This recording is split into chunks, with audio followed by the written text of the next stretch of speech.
ప్రభుత్వ కార్యక్రమమైనా సరే అందులో పొలిటికల్ పంచ్ ఉండాల్సిందే, లేకపోతే కిక్కే ఉంటుంది. ఏపీలో రికార్డ్ స్థాయిలో గ్రామ సభలు నిర్వహించింది కూటమి ప్రభుత్వం. ఒకేసారి ఒకే రోజు 13,000 పంచాయతీల్లో సభలు పెట్టి గత జగన్ ప్రభుత్వంపై విరుచుకుపడడానికి దాన్ని ఒక వేదికగా మార్చుకుంది.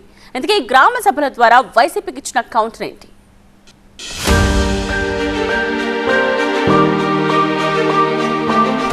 వంద రోజుల పాలన పూర్తవ్వనే లేదు, అప్పుడే వైసీపీని పొలిటికల్ గా టార్గెట్ చేయడం మొదలుపెట్టారు ఏపీ సీఎం చంద్రబాబు. జగన్ పాలనను కూటమి పాలనను బేరీజు వేసుకోవాలంటూ ప్రజల్లోకి వెళ్తున్నారు. గ్రామ సభల ద్వారా ఏపీలోని 13,326 గ్రామ పంచాయతీలను ఒకేసారి టచ్ చేస్తోంది కూటమి ప్రభుత్వం. మరోలా చెప్పాలంటే గ్రామాల కోసం 4,500 కోట్ల రూపాయల నిధులు విడుదల చేసి వాటిని గ్రామాల అభివృద్ధి కోసం ఎలా ఖర్చు పెట్టాలో కూర్చొని మాట్లాడుకోండని భారీ ఎత్తున గ్రామ సభలు పెట్టింది కూటమి ప్రభుత్వం. ఈ గ్రామ సభల్లో భాగస్వామ్యమయ్యే ప్రజల సంఖ్య 1 కోటి మందికి పైగా ఉంటుందని అంచనా. ఉపాధి హామీ పథకం ద్వారా చేపట్టే పనుల తీర్మానాలను ఈ స్థాయిలో ఒకేసారి ఆమోదించుకోవడం ఒక వరల్డ్ రికార్డ్ లాంటిదే. అలాంటి కార్యక్రమాన్ని కోనసీమ జిల్లా కొత్తపేట మండలం వానపల్లిలో ప్రారంభించారు ఏపీ సీఎం చంద్రబాబు నాయుడు. అన్నమయ్య జిల్లా రైల్వే కోడూరు మండలం మైసూరావారిపల్లిలో డిప్యూటీ సీఎం పవన్ కళ్యాణ్ గ్రామ సభలు ప్రారంభించారు. నిన్న మొన్న అంటున్నాడు, మీరు హోదా ఇవ్వలేదు కానీ ఆయనకు హోదా కావాలంట, ప్రతిపక్ష హోదా. ప్రజలు ఇస్తే వచ్చేది హోదా, ప్రజలు గెలిపిస్తే వచ్చేది పదవి.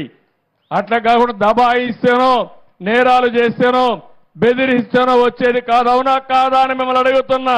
వచ్చే 5 ఏళ్లలో గ్రామాల్లో 17,500 కిలోమీటర్ల మేర సిమెంట్ రోడ్లు, 10,000 కిలోమీటర్ల సిమెంట్ డ్రైనేజీలు, 2,500 కిలోమీటర్ల మేర బీటీ రోడ్లు వేస్తామని ఏపీ సీఎం చంద్రబాబు హామీ ఇచ్చారు. పశువుల షెడ్ల కోసం ఆర్థిక సాయం, చెత్త నుంచి సంపద సృష్టి, కూలీల రేట్ల పెంపు, గ్రామీణ ప్రాంతాల్లో ప్రతి పేద కుటుంబానికి 3 సెంట్లు, పట్టణ ప్రాంతాల్లో 2 సెంట్ల భూమి, ప్రతి పేద కుటుంబానికి ఇళ్లు, మహిళలకు ఉచిత గ్యాస్ సిలిండర్లు, ఇవన్నీ పూర్తి చేస్తామని మరోసారి హామీ ఇచ్చింది కూటమి ప్రభుత్వం. ఇప్పుడే పళ్ళాలమ్మ వారి దర్శనం చేసుకొని ఆశీస్సులు తీసుకొని మీ ఆశీస్సులతో ముందుకు పోదామనే ఉద్దేశంతో ఇక్కడికి వచ్చాను. ఈరోజు మనందరం కూడా ఈ గ్రామ సభలో గుర్తుపెట్టుకోవాల్సింది, రాబోయే రోజుల్లో ఏం చేస్తామో మనం చర్చించుకోవాల్సిన అవసరం ఉంది. ఒక్క విషయం మీరందరూ గుర్తుపెట్టుకోవాలి, ఇక్కడికి వచ్చినప్పుడు ఈరోజు ఈ రాష్ట్రంలో ఒక్కసారి చూస్తే గడిచిన 5 సంవత్సరాలు ఎప్పుడైనా ఒక గ్రామ సభలో కూర్చొని మాట్లాడుకున్న దాఖలాలు ఉన్నాయా అని మిమ్మల్ని అడుగుతున్నా. ఎప్పుడైనా ఒక ముఖ్యమంత్రో ఒక ఉప ముఖ్యమంత్రో మీ దగ్గరికి వచ్చి సాదా సీదాగా వచ్చి కూర్చున్న సందర్భాలు ఉన్నాయా అని అడుగుతున్నా.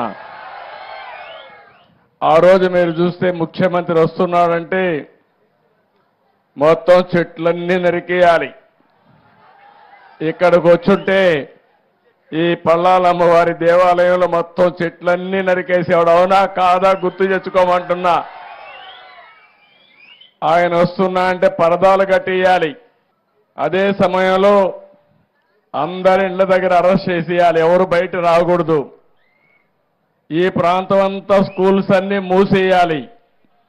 అన్ని బస్సులు ఆయన మీటింగుల కోసం రావాలి. ఆడవాళ్ళైతే స్వేచ్ఛగా వచ్చి కూర్చొని మాట్లాడుతున్నారు. ఏమమ్మా అప్పట్లో ఎప్పుడన్నా మీలో నవ్వుముఖం చూశానా అని అడుగుతున్నా మిమ్మల్ని అందరినీ.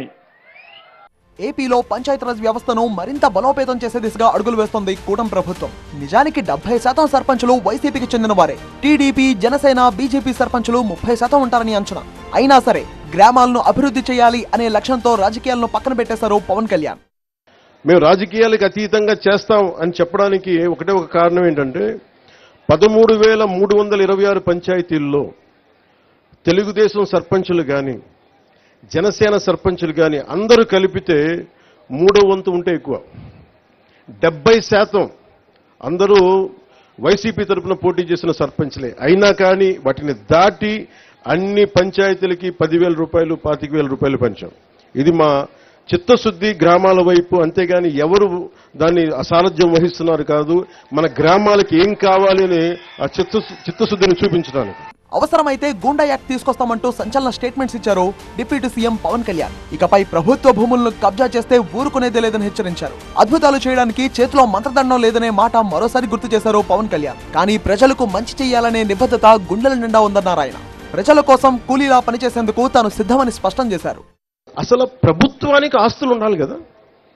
ఏ పంచాయతీకైనా మీకు ఎందుకు గ్రామ సభ పెట్టానంటే మీ గ్రామానికి ప్రభుత్వానికి సంబంధించిన నేల ఉండాలి భవిష్యత్ అవసరాలకి. అందరు ఇష్టారాజ్యంగా తవ్వేసుకోవడానికి కాదు, ప్రభుత్వానికి ప్రతి పంచాయతీకి. నేను ఈ రోజున మీకు మాటిస్తున్న, ప్రతి పంచాయతీకి దాని సొంత భూమి ఉండాలి. అన్యాక్రాంతం కాకుండా మీకు బల్లగుద్ది మరీ చెప్తానా, మేము కాపాడతాం.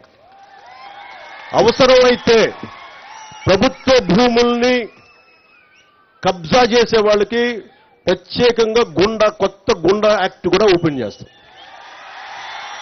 ఎక్కడికి వెళ్తాం చెప్పండి? అన్ని ప్రైవేట్ పరం అయిపోతే, గత ప్రభుత్వ నాయకులు మాట్లాడేవాళ్ళు కదా క్లాస్ వార్ అని. క్లాస్ వార్ అంటే ఏంటి? ఒకరి దగ్గర మొత్తం సొత్తు ఉండిపోయి మిగతా వాళ్ళని కంట్రోల్ చేయడం. ఈరోజు చెప్పండి, మైసూరు వారిపల్లి దగ్గర ప్రైవేట్ వ్యక్తుల దగ్గర ఉండిపోయింది, కానీ ఎందుకు ప్రభుత్వ భూములు ఎందుకు లేవు ఇక్కడ? ఈ రోజున మనకు నిజంగా ఒక కాలేజీలు లేవు మనకి. గ్రామ సభ టాపిక్ నుంచి కాస్త పక్కకు వస్తే టీడీపీతో జనసేన కమిట్మెంట్ గురించి, చంద్రబాబుతో తాను వ్యవహరించే తీరు గురించి ఓ స్టేట్మెంట్ ఇచ్చారు deputy CM Pawan Kalyan. CM Chandrababu నుంచి పరిపాలనను నేర్చుకోవడానికి తానెప్పుడూ సిద్ధంగానే ఉన్నా అన్నారు పవన్ కళ్యాణ్. ఏ శాఖ ఖజానా చూసినా గల్లా పెట్టే కనిపిస్తుంది కానీ అందులో డబ్బులు లేవు. అయినా సరే సీఎం చంద్రబాబు రాష్ట్రాన్ని నడిపిస్తున్నారని చెప్పుకొచ్చారు. సంపద క్రియేట్ చేసేందుకు సీఎం చంద్రబాబు అనుభవం ఎందుకు అవసరమో మరోసారి గుర్తు చేశారు. నాకు ప్రజాదరణ ఉండొచ్చేమో, కానీ పరిపాలన అనుభవం లేదు. నేను నాకంటే బాగా ఆలోచించగలిగే వాళ్ళని, నాకంటే రాష్ట్రం కోసం పనిచేసే వాళ్ళ వెంట నడవడానికి, వాళ్ళ వెనక నడవడానికి, వాళ్ళ పక్కన నడవడానికి, నేర్చుకోవడానికి నేనే సంకోచించే వ్యక్తిని కాదు. అలాంటి అనుభవజ్ఞుడి దగ్గర, అలాంటి పరిపాలనా దక్షత ఉన్న గౌరవ ముఖ్యమంత్రి చంద్రబాబు గారి దగ్గర నేర్చుకోవడానికి నేను ఎప్పుడు సంసిద్ధతగానే ఉంటాను తప్ప నేను దాన్ని ఏ మాత్రం తక్కువ అనుకోను. పవన్ కళ్యాణ్ ఎక్కడికి వెళ్లినా ఓజీ సినిమా అప్డేట్ అడుగుతున్నారు. కానీ తనకు సినిమాల కంటే గ్రామహితం, సమాజం, దేశమే ముఖ్యమని చాలా స్పష్టంగా చెప్పేశారు పవన్ కళ్యాణ్. మీరు ఓజీయా? నాకు అర్థం కాదు, మోడీ అన్నట్టుగా. సినిమా గురించి సినిమాలను థియేటర్లో మాట్లాడుకుందాం. ఇక్కడ సినిమాలని, రాజకీయాలని చాలా ప్రత్యేకంగా చూస్తాం. సినిమాయే. రాజకీయం దగ్గరికి వచ్చేటప్పటికి నాకు దేశం ముఖ్యం సినిమాల కంటే కూడా, సమాజం ముఖ్యం సినిమాల కంటే కూడా, గ్రామహితం ముఖ్యం నాకు సినిమాల కంటే కూడా.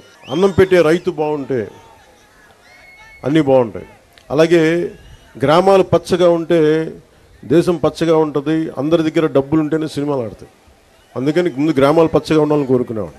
గ్రామ సభలపై పవన్ కళ్యాణ్ స్టేట్మెంట్స్ చూస్తే ప్రతి 3 నెలలకోసారి గ్రామ సభలు చొప్పున 5 ఏళ్లలో 20 సార్లు వీటిని నిర్వహిస్తామన్నారు. అంటే గ్రామాల్లో జరుగుతున్న అభివృద్ధిని 3 నెలలకోసారి సమీక్షిస్తారు. నిజంగా అలా జరిగితే ఏపీలో స్వర్ణ గ్రామ పంచాయతీలు చూడొచ్చంటున్నారు రాజకీయ విశ్లేషకులు.